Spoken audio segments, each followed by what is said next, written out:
Good afternoon, everyone. Shwetank, part of nasscom research. I am here to launch the third edition of our India Generative AI Landscape Report for that. So I'm here to launch the third edition of the Generative AI Landscape Report. I'm part of nasscom research. My name is Shwetank. So this is the third edition of the Generative AI Landscape Report, where we cover the global perspectives as well as the India, Generative AI startup landscape. And this year's report is very unique because we have seen a lot of shift in terms of the startup growth, specifically in India, as well as in the global landscape. So what are the key trends that define the global generative AI startup landscape in 2025? The first one is basically the the generative AI stack, which is becoming more mature, and we have seen the evolution of the Gen AI stack, the different layers, whether it is the data infrastructure or the applications, all the different layers are actually becoming more mature. And that remains one of the fundamental, the key technological driver that is pushing the global generative AI startup growth. In the global scenario, we also see that the funding doesn't really lag, right? So while the startup creation is happening, the funding is moving, hand in hand. And if we touch upon some of the specific numbers, the total number of startups, generative AI startups, globally stands at close to 4,500 plus as of H1 CY25. And this is a great increase as compared to last 2 years. In the last 24 months, we have seen close to a 9x growth. Barely we had just like 450, 500 odd startups way back in 2023. And this number has shot up to 4,500 plus now. Funding has also actually increased a lot during this time. It has grown by close to 2.7x. The global funding currently remains at close to $54 billion. And I think this is very important that, in the global scenario, some of these funding, ticket sizes are very huge as compared to India. They may be skewed towards specific companies or organizations or the side of the market. But still, I think as compared to India, these are very bold and very big numbers. When we look at the India generative AI startup landscape ecosystem, we see that while the startup creation is happening in the last 2 to 3 years, a lot of pivoting has happened. Now, what is the reason for this pivoting? What we have seen is that, how has the market moved in terms of startup creation in the last 1 year? We have seen, close to, 3.7x growth in cumulative number of Gen AI startups in India. So we were barely 240 startups in last year. This year, we are sitting at close to 890 plus, out of which, close to 63% are pivoted. And that means that across the different layers of infrastructure or services, right, applications or maybe data, right? We see that a lot of pivoting is happening. So some of these startups were not Gen AI native, right? But they have to pivot given the kind of impact that the generative AI is poised to create across different sectors, industries, and different value chains. I think what we have seen is this is one side of the Indian landscape. The other side is the funding, right?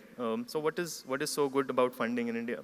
I think what we have seen is a consistent growth in the last 1 to 2 years. However, as compared to the global, ecosystem, funding in India remains very constrained.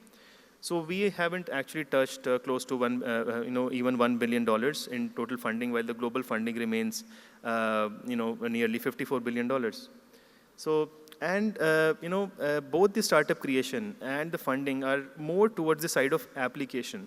So while the global players may have different strategy in excelling when it comes to Gen AI and building solutions from the scratch or for the enterprises, India is paving more towards the application side, right? So And with that, the funding has increased, right? But it hasn't, gained a lot of, steam in the last 1 year. So, and there's another contrast that I would like to, bring into the perspective here, which is, the global funding remains largely towards the late stage, as compared to India, where this is more towards, early stage. And this is a very it's a stark difference when it comes to, comparing both the ecosystems. And that means actually our investors are more looking for a near-term validation of some of these solutions, and there's still a long way to go before, we look at some of these solutions scaling up. So, lastly, I think we also did, while these two trends highlighted the global as well as the India, scenario, global ecosystems, we also did a survey of some of the startup founders in India.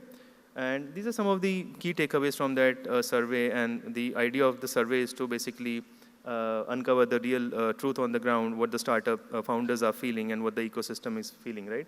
So the first one is the data strategy. So what we learned through the survey is that more, companies, more startups, Indian GenAI startups, they are actually leveraging the proprietary customer data.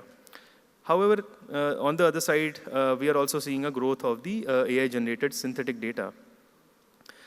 Secondly, on the partnership side, to our surprise, we found that not many GenAI startups are partnering with the large, tech companies, whether on the product side or the services side. Only 30% of the startup founders this year said that they are looking at, strategic partnerships. And that means actually they are more interested in building, internal capabilities first and filling those gaps. And what are the key reasons for that is basically the IP ownership issues and some of the regulatory compliance-related hurdles, those remain a bottleneck. Thirdly, from a government side, what startups are demanding is better, infra and compute support.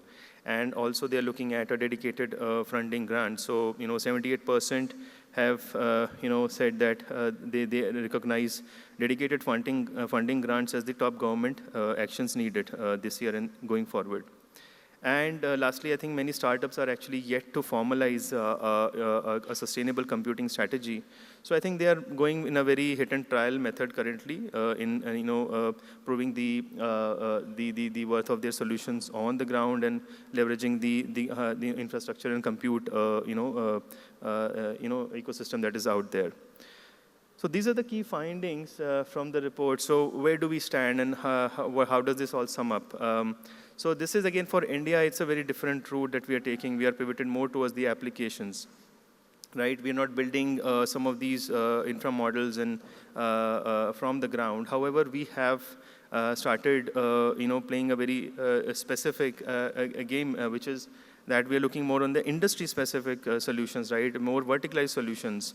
And in this year, we saw that many startups are trying to, make solution-specific verticals. And that is one of the key strengths of emerging as a key strength for India. However, as we move forward, I think the ecosystem and the startups need to do more on the infra and the agent as a service side.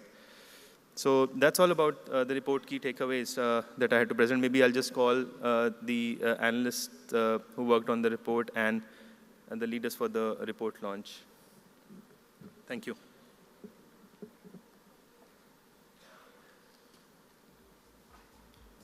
You can scan this if you would like to download the report, just use the scanner. Thank you, Shwetank. And now for the release of the report, I'd like to invite on stage Vasanthi Ramesh, MD and VP NetApp, Ankit Bose, Head of AI NASSCOM, Praveen Mokhapati, Director NASSCOM AI, Dheeraj Sharma, Principal Analyst from NASSCOM Insights as well, Shreya, Director NASSCOM DeepTech. I request all of them to please come up on stage for the Startup Landscape Report release.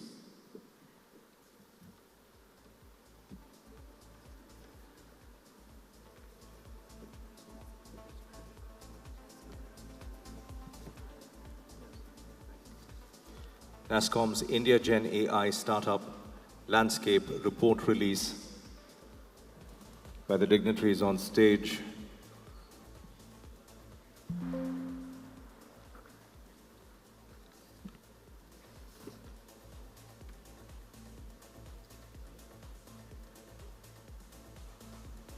Request you to please put your hands together as we officially release NASSCOM's India Gen AI Startup Landscape Report here at this event.